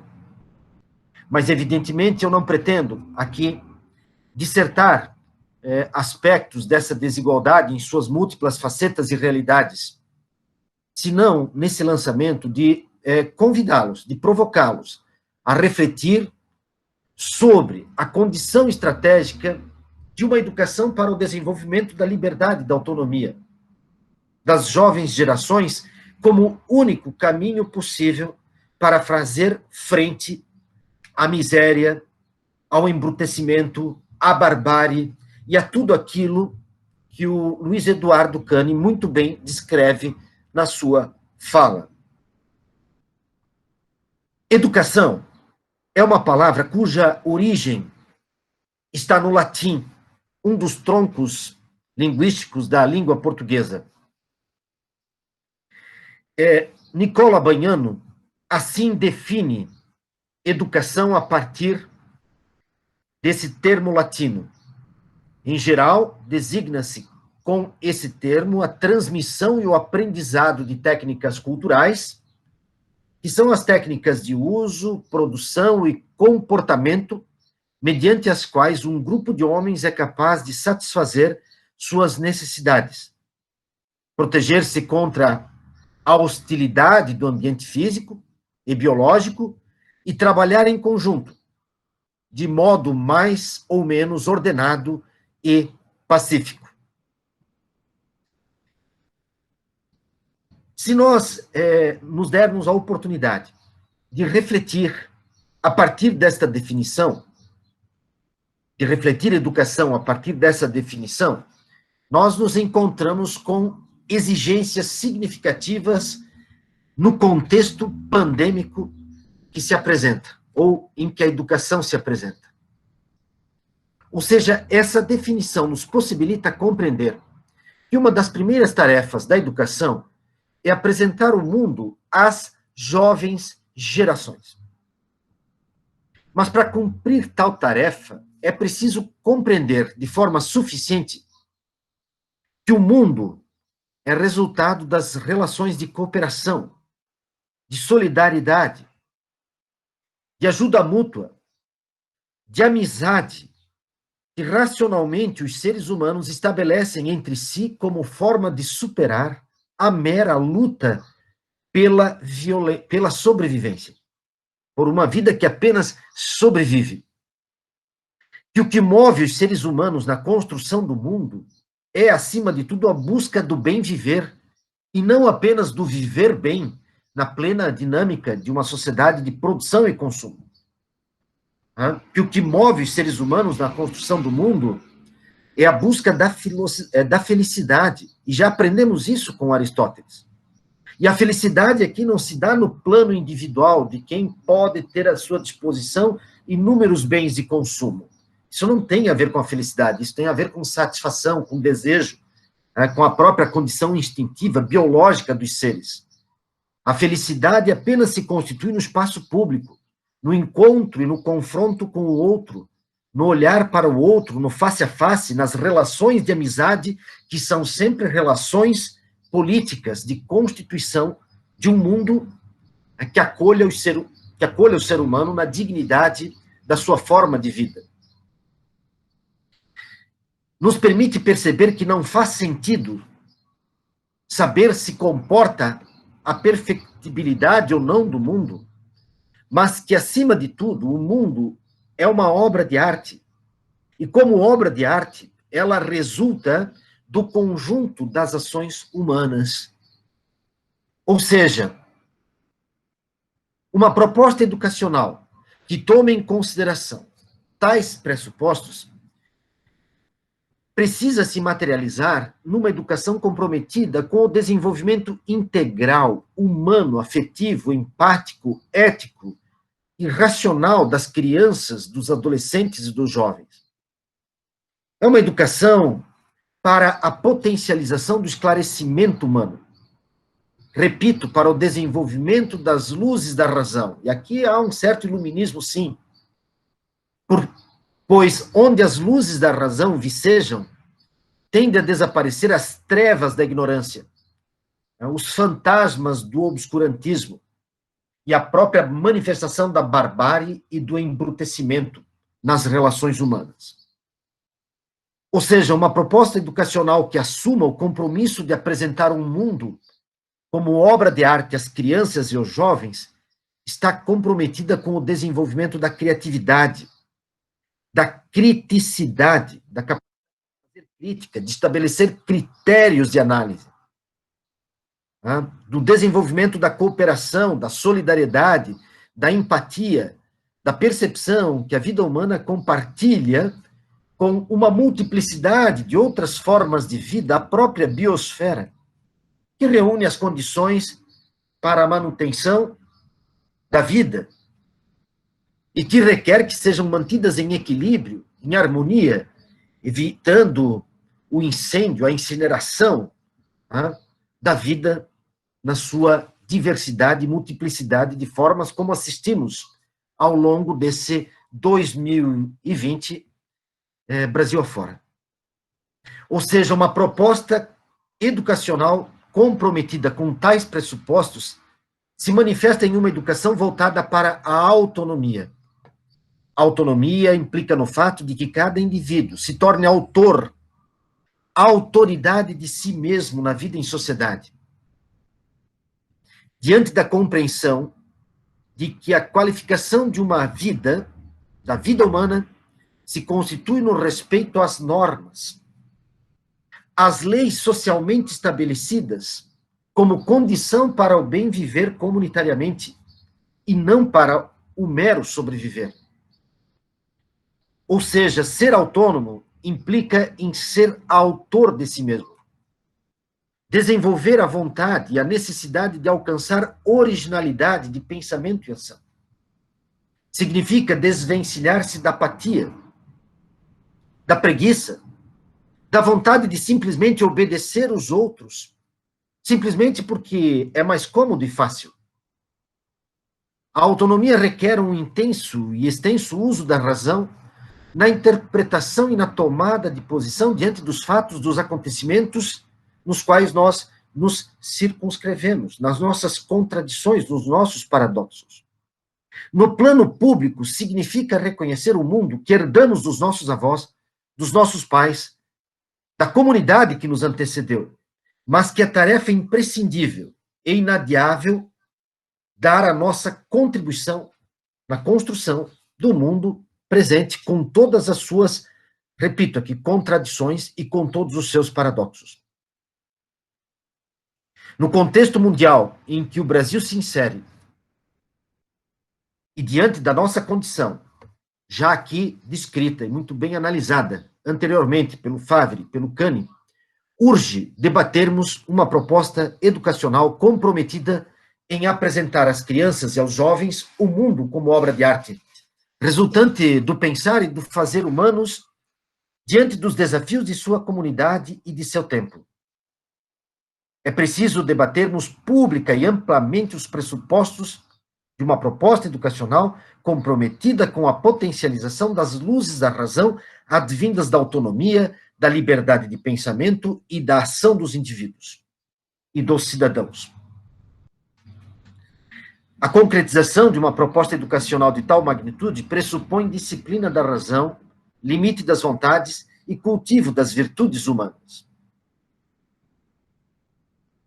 Talvez, ainda nessa direção, e já finalizando a minha fala aqui, possamos nos desafiar a dizer, à luz da realidade da nossa proposta educacional em curso, ou da ausência de uma proposta educacional em curso, ou desse projeto de controle, de vigilância e de precarização da sociedade brasileira em curso, que a constituição de uma educação de qualidade é tomada aqui nessa reflexão como desenvolvimento da razão, da autonomia e da liberdade de crianças, de adolescentes e jovens, exigirá e exige significativos esforços de cada um de nós diante daquilo que a realidade pandêmica nos apresenta. Diante dessa condição de barbárie, de embrutecimento, que a própria pandemia nos apresenta. Quer dizer, é preciso que, como sociedade brasileira, como sociedade internacional, como sociedade global, definitivamente coloquemos a educação no centro do debate. E, sobretudo, uma educação para a autonomia, que seguramente não será essa educação nos moldes produtivos e de consumo no qual nós nos circunscrevemos. Seguramente, o cenário descrito pelos meus dois colegas aqui, autores dessa obra, em sua intensidade e profundidade, requerem que nós pensemos a pandemia como uma oportunidade de potencialização do debate educacional. Definitivamente, mais uma vez, ele está no centro da nossa própria condição. E só haverá, me parece, futuro, e isso é quase um imperativo para a sociedade brasileira, para a sociedade mundial, para a sociedade global, se nós compreendermos definitivamente que não haverá outra saída, a não ser por uma educação que valorize a autonomia, que valorize a criatividade, que permita que crianças, adolescentes e jovens entendam que o mundo é o resultado da ação humana. O mundo é o resultado de uma ação que tem compromisso com a beleza, com o belo, com a harmonia, com o equilíbrio das ações, com o respeito à dignidade humana, com o respeito à vida humana, mas mais do que isso, com o respeito em relação à vida em sua totalidade de formas e diversidade de manifestações. Porque não haverá vida humana nesse planeta se nós continuarmos agredindo a vida em sua totalidade.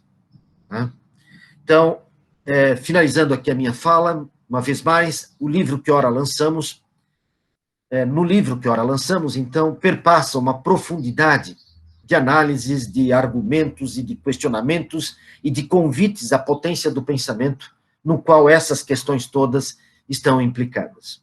Muito obrigado pela vossa paciência, pela vossa atenção. Devolvo a palavra para o Reginaldo para que a gente possa interagir aí com as pessoas que nos acompanham nesse lançamento. Muito obrigado.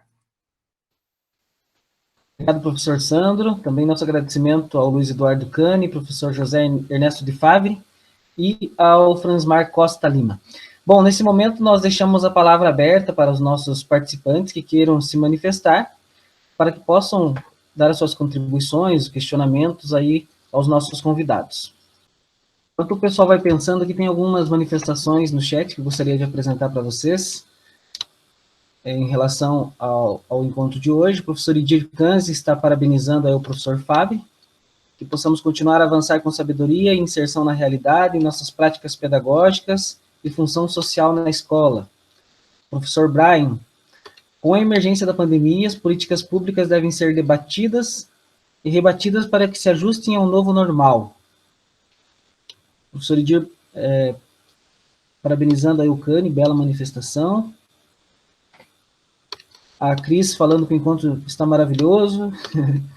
Obrigado, Cris. Professor Idir, muito bom, professor Sandro. Bom, novamente, então, a palavra está aberta, tanto para as pessoas que estão nos acompanhando, como também para que os próprios convidados e participantes, né, os nossos apresentadores, também possam, entre si, também fazer os seus questionamentos, os seus apontamentos, para que seja um diálogo mesmo entre nós aqui.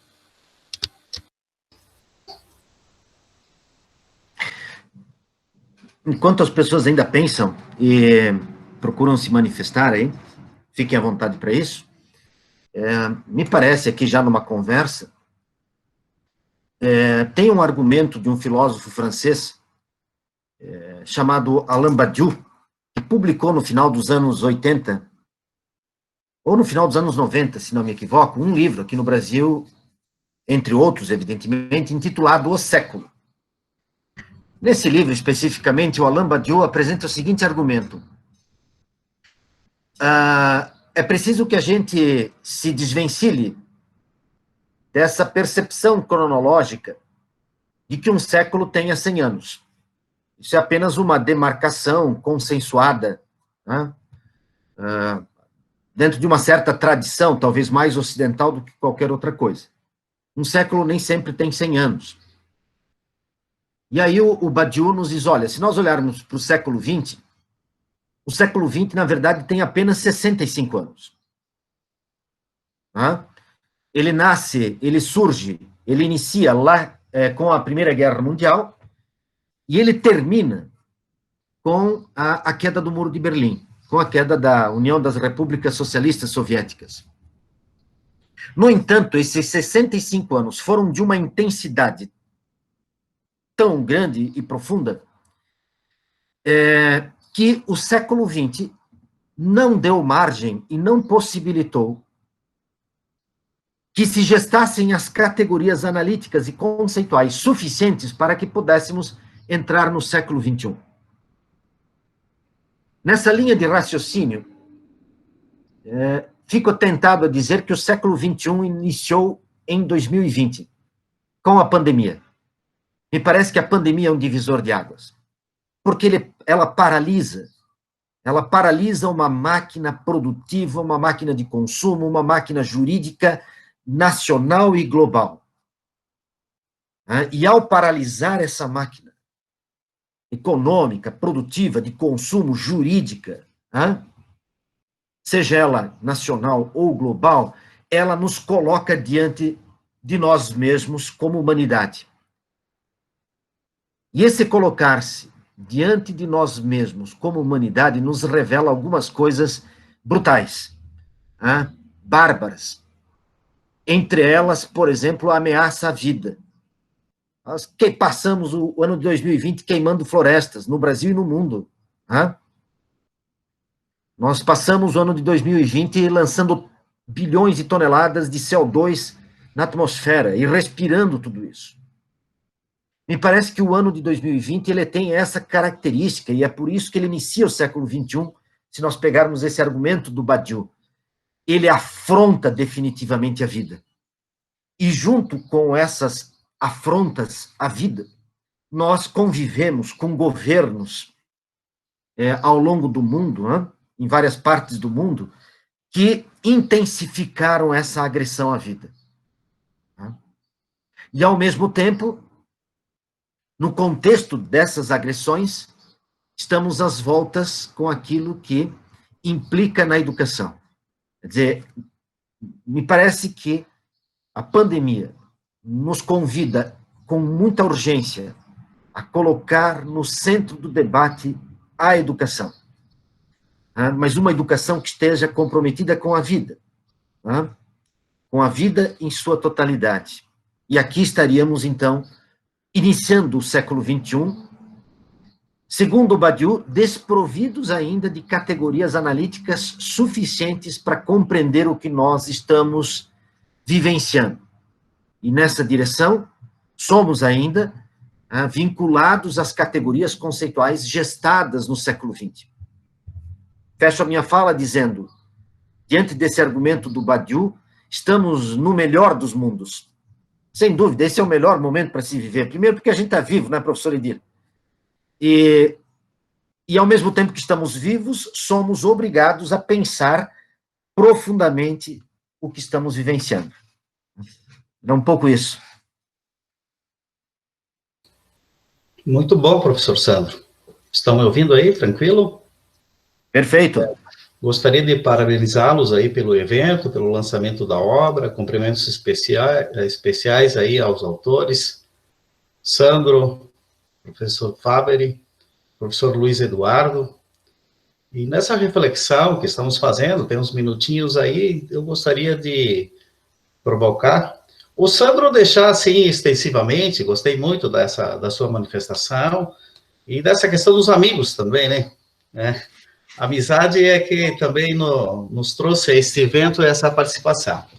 Ao professor Faberi, aí, parabéns aí pela manifestação, e gostaria de indagá-lo a respeito de um questionamento meu, pessoal, que a função social da escola, na atualidade, ela acaba sendo diluída bastante.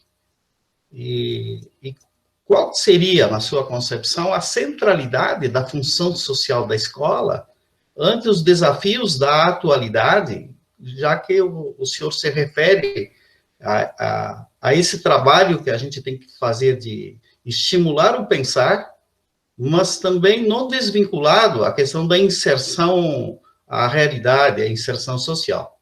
Essa é uma indagação. Onde é que estaria a centralidade caracterizadora da função social da escola na atualidade? Para o CANI fez uma manifestação forte a respeito do nosso trabalho docente. Então, hoje há uma tendência aí no MEC, principalmente no ensino universitário, a questão da redução do processo educativo à formação por habilidades, do saber fazer. Então, a minha pergunta também ao CANI é o que ele pensa disso, e se não estaríamos fragilizando, de fato, a questão dessa vinculação entre prática e teoria na questão do processo formativo docente. Então, agradeço aí a oportunidade de estar participando aí com vocês, e também a importância de estar ouvindo e aprendendo também nessa profunda reflexão sendo feita nesta manhã no lançamento da obra aí, coordenada pela equipe com tamanha capacidade. Obrigado, professor Sandro. Obrigado, professor Idir. Seja sempre bem-vindo, né? Nosso amigo aí da UNO Chapecó. Sinta-se entre amigos sempre, né? Esteja sempre conosco. Então, passo a palavra ao professor Favre para que faça suas contribuições, suas colocações. Retornando, então, ao nosso diálogo epistemológico, a centralidade do caráter social da escola consiste no desenvolvimento de um processo pedagógico do pensar vinculado à realidade educacional no momento em que ensinamos e o aluno a se apropriar do conhecimentos, ou melhor dizendo, dos conhecimentos.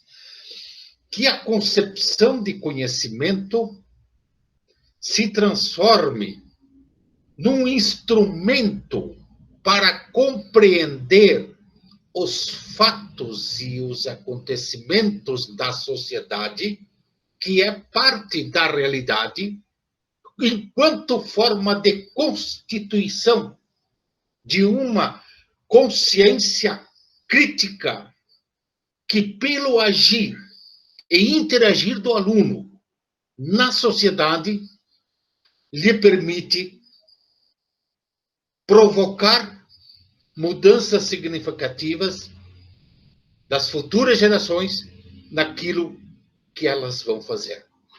Então, não se muda a sociedade em si. A centralidade da função social da escola não é mudar a sociedade, mas é organizar de forma sistemática uma forma de pensar própria. E quando eu falo de uma necessidade de pensar próprio, significa pensar-se a si próprio e pensar um mundo mais próximo aos sujeitos que, compartilhando esta forma de compreender o mundo com as outras pessoas, forma-se uma consciência coletiva da necessidade de mudar e de tomar decisões mais conscientes quanto ao destino da humanidade e da sociedade nacional e da sociedade local. Para que as pessoas sejam capazes de gerir conscientemente as suas decisões que vão implicar nas mudanças sociais necessárias. Por exemplo, hoje estamos em franco processo de eleição. Há uma forma pré-meditada, entre aspas, no ato de depositar o voto? Isso é apenas uma tomada de decisão que vai revelar o nível de consciência individual que terá implicações sociais quanto à consciência ser crítica ou ser ingênua no processo eleitoral. E isso tem tudo a ver com aquilo que fazemos, com aquilo que pensamos na universidade e na escola. Esse caráter, essa centralidade social, essa centralidade social da escola está muito ligada ao tipo de universidade que temos hoje como formantes daqueles que vão gerir o processo de ensino-aprendizagem amanhã, que é o docente. Porque o modelo de universidade que nós temos aí é o modelo de universidade da elite para manter as contradições. Portanto, o problema da reforma universitária Não é um problema pedagógico, é um problema político do qual a sociedade deverá dizer que tipo de universidades temos que ter, tá? Para que se aponte caminhos, políticas, posturas para se constituir uma sociedade nova, calcada em cima de processos de ensino e processos sociais e políticos democráticos. E democrático não é qualquer um fazer qualquer coisa. Inclusive, gravar uma aula e dizer que isto é uma aula. E de qualquer jeito. Não é isso. A exigência do conhecimento, ela ainda tem que ser acadêmica, mas com um profundo e íntimo vínculo com a realidade local em que o aluno está inserido e é construtor de relações, das quais ele precisa sair dessa gaiola epistemológica do repetir para se transformar numa águia que seja capaz de alçar voos no desenvolvimento de um pensar próprio, que o constitua e o leve de objeto a um sujeito de ações e relações na sociedade, para tentar fazer essas mudanças. E não nos iludamos que isto é um processo longo. Talvez tenhamos que começar a plantar hoje para colher, quiçá, quando? E esperar que o ciclo da ação e reação, falando aqui de classes sociais antagônicas, não se efetive numa linha circular, mas que em um dado momento da história sejamos capazes de romper esta circularidade viciosa, influenciada, para que os ciclos históricos se repitam. Este é um grande desafio que nós temos, enquanto a escola, como uma esperança que seja uma influenciadora de comportamentos e decisões diferentes daquelas que o cidadão vem tomando hoje. Ou seja, que a gestão das ideias, que as ações e as relações sejam capazes de alavancar comportamentos individuais e sociais ligados à vida, ao pensamento, o pensamento à vida, para que as pessoas sejam capazes de mudar a si. Enfim, para mudar o mundo, precisamos mudar as nossas formas de pensar. Não dá para pensar mais sujeitadamente. E a minha inquietação é que a pandemia poderá aperfeiçoar o processo de sujeição, de repetição do conhecimento nas escolas, criando ainda mais uma sociedade disciplinada, controlável, tá? E que pouco os sujeitos sociais sujeitados venham a contribuir para a mudança, para uma democracia mais participativa, que incite as pessoas a tomar decisões, construir relações capazes de mudar algumas situações e setores na sociedade. Eu acho que aí está esse métier. A centralidade social da escola está no desenvolvimento de um pensar próprio, vinculado à realidade local, que incite os indivíduos a tomar decisões, realizar ações e construir relações diferentes daquelas que realiza no momento. E é nessa grande esperança de que essas gerações amanhã sejam diferentes daquelas gerações que temos hoje, que se constitui a esperança maior de um processo educativo vinculado à realidade social. Excelente. Obrigado, professor Fábio. Obrigado, professor Fábio. Passamos então para o Luiz Eduardo Cani. Bom, obrigado, professor. Parabéns pela fala, Fáveri. Eu vou retomá-la em algum ponto. Não sei se vocês conseguem me enxergar bem. Enfim, eu vim para a rua para conseguir filmar. Mas eu vou tentar aqui me ajeitar nessa cadeira de praia.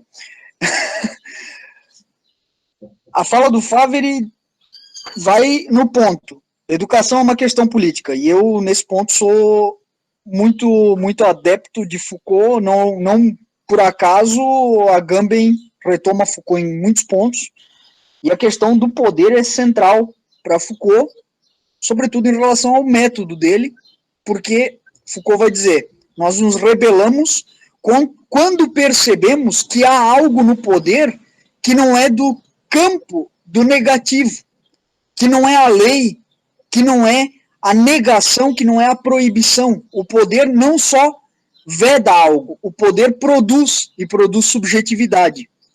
E é esse aspecto do poder que nós, contra esse aspecto do poder, que nós estamos aqui nos rebelando com esse livro também.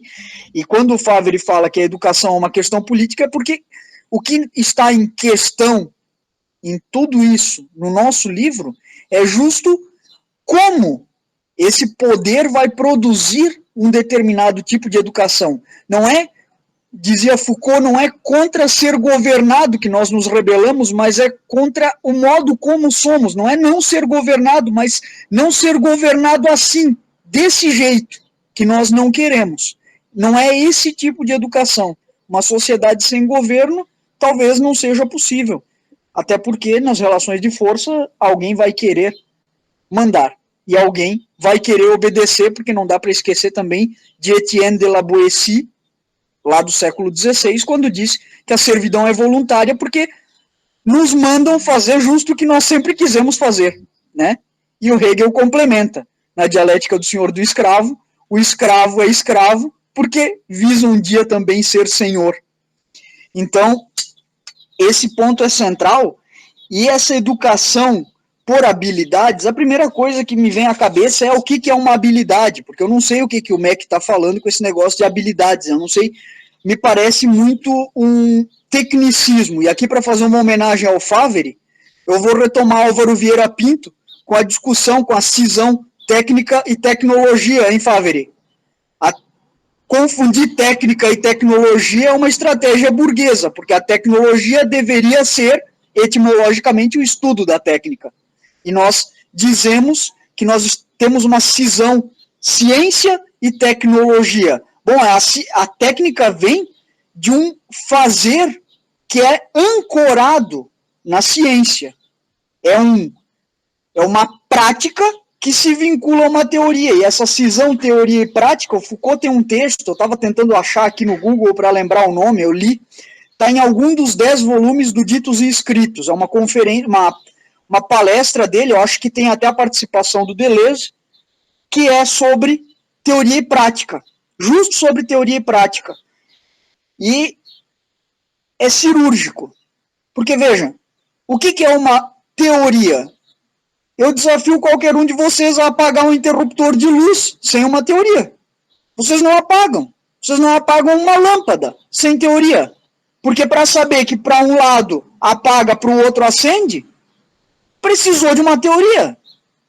Resolve esse negócio só com prática. Não existe prática sem teoria. E aí nós criamos habilidades vinculadas a uma técnica, estamos estimulando práticas. Ora, o lugar da universidade não é o lugar da prática. A prática é para o ensino técnico. O ensino técnico, ensino médio técnico. Lá o pessoal vai aprender a fazer, e não vai aprender a fazer sem teoria. Essa cisão é uma cisão que é um engodo, é ilusória, e que serve a atender determinados pressupostos e determinados interesses, que é muito importante hoje, que nós possamos emburrecer as pessoas. A pessoa precisa achar realmente que existe uma cisão entre teoria e prática e que ela é só uma prática. Não por acaso, aqui para retomar a Agamben com o que resta de Auschwitz, para pensar Auschwitz. O que foi Auschwitz? O que foram os campos de concentração? Como é que foram desenvolvidos os antibióticos? Como é que foram desenvolvidas as bombas nucleares? Bolsas de estudos, fragmentos, experimentos com corpos. Quando nós temos um pesquisador que sabe do começo ao fim aquilo que faz, tem um domínio de um saber, e por isso que todo saber é também um poder, vai dizer Foucault, nós temos alguém que potencialmente é perigoso. E foi justo contra os perigos das pessoas que a modernidade se insurgiu. A prática penal moderna é uma prática anti-perigos. Por isso que psiquiatria, psicologia, criminologia permearam o judiciário para avaliar um perigo. Até então, por exemplo, a Inquisição presumiu o perigo de um laço entre as pessoas com o demônio. Não precisava provar perigo nenhum. A modernidade, com amparada aqui, desculpa, eu estou com uma formiga na perna, amparada aqui por uma ilusão iluminista de que nós podemos trazer luz às trevas, então pensou, olha, agora as ciências podem nos permitir medir o perigo das coisas. E isso vai se espraiar em todos os campos, isso vai perpassar, não é só o direito, são todos os saberes, e as pessoas, consequentemente, que sabem demais, também passam a ser perigosas. Vamos fragmentando. Só que isso também era um processo que o século XIX já viu, Marx avaliou isso, né, com a incorporação, ou melhor, a absorção das corporações de ofício pelas indústrias, fragmentação da mão de obra, a retirada das ferramentas das pessoas. Então, tudo isso é parte de um projeto que talvez tenha começado no século XIX, que vem se aprofundando, e que, contra o qual nós precisamos nos insurgir, porque, do contrário, daqui a pouco nós também, não é, professor Idir? Nós, no direito, já temos uma formação muito precária na filosofia, e se eu tenho alguma noção de filosofia, isso se deve ao mestrado e, posteriormente, ao doutorado, mas por isso que eu falei, sem o professor Bazanella não teria condições de fazer as análises que eu faço. O direito não me permitiria isso, mas de maneira nenhuma. De maneira nenhuma. Afinal de contas, nós ainda estamos discutindo o poder pelo lado negativo, como dizia Foucault, que é o lado da soberania, aquele grande pai que castra tudo, complementado pela psicanálise, com toda a discussão da lei, e nós não atentamos para o lado produtivo do poder. Que aí nós precisamos invariavelmente de Nietzsche, Foucault, Derrida, Deleuze e Agamben.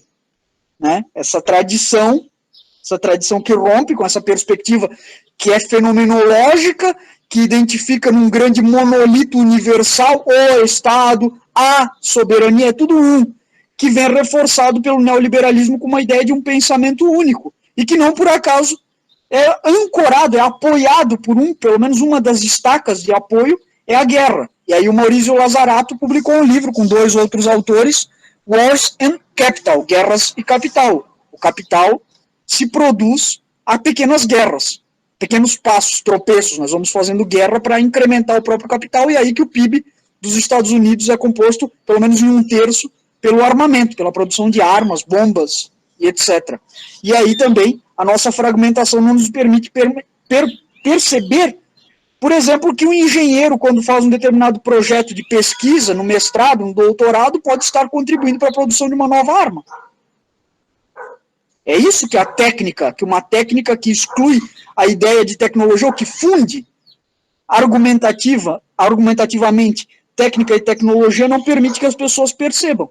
E é isso também que acontece conosco no direito, quando nós não percebemos que determinadas discussões sobre legitimidade do poder, sobre constitucionalidade, somente reforçam um determinado modo de produção de subjetividade, ou, muito mais incisivamente com Agamben, de dessubjetivação, para retirar todos os aspectos de política da vida de uma pessoa e torná-la mera vida biológica, uma vida que só precisa sobreviver, alguém que precisa comer lixo, que não tem possibilidade de participação, enfim, uma visão unitária.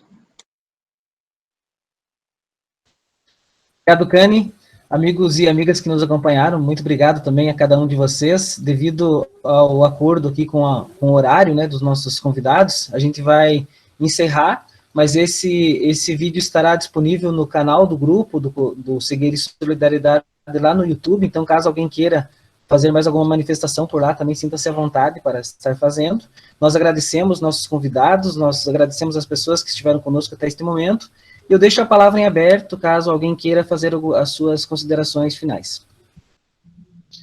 Eu gostaria de fazer uma colocação para tentar sincronizar a minha colocação com a do Cani. Brilhante, Cani, obrigado pelos argumentos. O caráter social da escola, além das ideias que a gente colocou anteriormente, eu penso que é levar o aluno a teorizar práticas e o professor e aluno juntos praticar teorias. Porque aí você realiza a simbiose da apropriação do conhecimento do ponto de vista individual para a reconstrução prática deste conhecimento a partir daquilo que o aluno é capaz de viver no contexto social, político, econômico, ou seja, o contexto local daquilo que ele aprendeu na sala de aula, provocando raios de luzes na sua consciência e no seu modo de agir.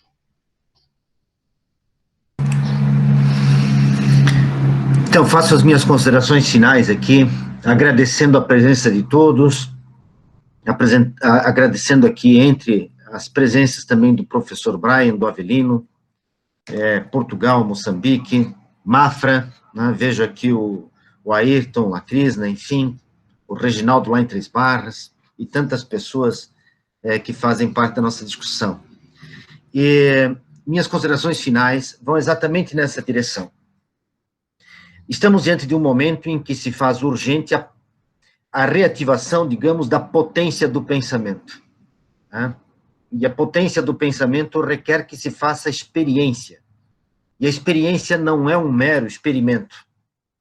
Realmente, Cani, o experimento nós deixamos para a técnica, para a instrumentalidade técnica, para a razão instrumental, né? Muito bem detalhada pela Escola de Frankfurt, quando nos diz claramente que a razão instrumental, que não é um ponto fora da curva, mas é o resultado de uma dinâmica civilizatória, de uma certa forma de nós nos relacionarmos com o pensamento, com a ciência e com a própria produção técnica, na sua subdivisão ad infinitum em campos do conhecimento, nos conduzindo a uma instrumentalidade em que perdemos a capacidade ética e política de refletir o que fazemos com aquilo que nós produzimos. Aqui vale o Kant nas suas 4 perguntas, né? O que é possível conhecer, né? O que é legítimo fazer com esse conhecimento, quem é o homem, afinal? Né? Novamente aqui nessa condição, ou seja, o debate que a pandemia nos promove, que a pandemia nos convida, requer que a gente entenda que é necessário, de forma urgente, voltar a fazer experiência com o pensamento e de perceber que os experimentos a que nós estamos submetidos cotidianamente, na lógica de uma plena produção e de um pleno consumo, elas têm um limite, e esse limite é a afronta que se faz à própria vida como um todo. E aqui se trata, sobretudo, da potência, do poder e da potência, e da produção de uma vida que possa ser uma vida qualificada, de que possa ser uma vida politicamente compartilhada. Por causa disso que a educação é sempre um projeto político, né? Porque tem a ver com a polis, porque tem a ver com aquele espaço de relação que é comum a todos nós. E é nessa direção que o livro que nós lançamos hoje convida a cada um, as pessoas que tiverem interesse em adquirir o livro, em se colocar nesse debate. Há uma potência do pensamento, há uma experiência com o pensamento e, sobretudo, a possibilidade de aprofundar os laços de amizade, porque são laços políticos por excelência, porque colocam o mundo no centro da nossa própria condição. Muito obrigado a todos. Devolvo a palavra para o Reginaldo. Mais alguém deseja fazer suas considerações finais ou alguma questão? Sim, eu gostaria só de fazer... Reginaldo, por favor, só um minutinho. Bom, eu agradeço a todas, a todos pela presença, foi muito bom, gostei muito do encontro, e gostaria de fazer uma provocação aqui, final, a partir do livro, mas com Deleuze, especificamente, aqui para homenageá-lo também, porque é um pensador que a mim muito agrada. Num texto chamado 5 Proposições sobre a Psicanálise, que está publicado no Brasil em um livro chamado A Ilha Deserta e Outros Textos, Deleuze fala sobre a Guerra do Vietnã. E ele fala que, quando a guerra começou, nos anos 70, As pessoas, um pequeno grupo de pessoas começou a apontar para o presidente dos Estados Unidos da época e dizer que ele estava se excedendo. Esse pequeno grupo de pessoas foi taxado. Eles foram chamados de loucos. E eles foram chamados de loucos por um grupo de pessoas que achava normal aquilo que estivesse feito. E aí seria interessante retomar o argumento normal e patológico lá com Canguilhem e depois com Foucault, os anormais, mas não dá tempo. Mas o que interessa aqui é a brilhante inversão, porque como é uma crítica à psicanálise e à divisão psicanalítica das psicopatologias, que são neuroses, psicoses e perversões, o Deleuze vai dizer, são os paranoicos, aqueles que acham que são perseguidos o tempo inteiro, dizendo que os esquizofrênicos, aqueles que vivem no mundo alheio ao próprio mundo, não sabem do que estão falando. Mas veja, esse pequeno grupo de esquizofrênicos, em um determinado momento, ganhou força. E quando ganhou força, com as suas denúncias, criou uma linha de fuga. Então aqui, esse nosso livro deve ser lido deleuzianamente como o manifesto de um pequeno grupo de esquizofrênicos que tenta a todo custo criar uma linha de fuga contra a qual os paranoicos vão se insurgir a todo momento com as suas manias persecutórias. O problema são as cotas, o problema são os negros, esses professores são vagabundos, eles não trabalham, e todos esses discursos da Universidade da Balbúrdia que vão vir para cima de nós e que já vêm para cima de outras pessoas que nos ladeiam em outras críticas, e em grande medida todos vocês fazem parte dessa crítica. Então, sejamos esse grupo de esquizofrênicos, continuando a apontar, porque água mole em pedra dura, tanto bate até que fura. Muito obrigado. Tenham um bom fim de semana. Valeu, Cani. Nós temos uma última manifestação, então, da Krishna, e aí, na sequência, nós encerraremos o encontro. Krishna, contigo. Bom dia a todos. Eu, em nome do grupo, do coletivo Cegueira e Solidariedade, agradeço imensamente aos autores, as explanações. O professor Faveri já vem contribuindo com um tema sobre educação já no nosso canal há algum tempo. Professor Luiz Eduardo Cani também, já lemos alguns manuscritos seus, principalmente com a parceria do professor Bazanella. Eu achei, de fato, que o professor Bazanella, poeticamente, como sempre, explanou também de forma muito enfática sobre a questão da educação no Brasil, especificamente que a educação, de fato, ela foi um tema que veio à tona de forma muito veemente, né, nesses últimos meses com a pandemia. Muito se tem discutido, contudo, nada é muito diferente daquilo que a gente já vinha assistindo há algum tempo, né?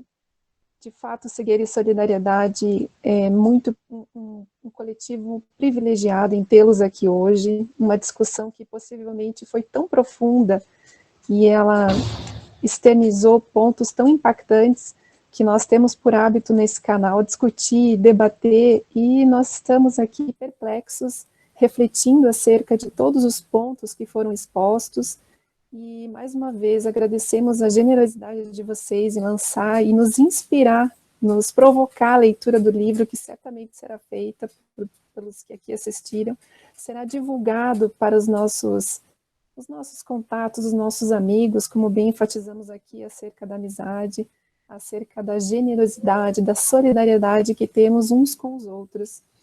De fato, foi uma manhã muito prazerosa, então, mais uma vez, em nome do nosso grupo, em nome desse time que é o canal, que é o coletivo Cegueira e Solidariedade, eu queria agradecer a todos e parabenizá-los pelo livro, pela obra, porque certamente foi um esforço muito grande de todos os autores, de todos os outros que contribuíram, e nós é que agradecemos muitíssimo pela explanação e pela participação de vocês hoje aqui nessa manhã. Muito obrigada.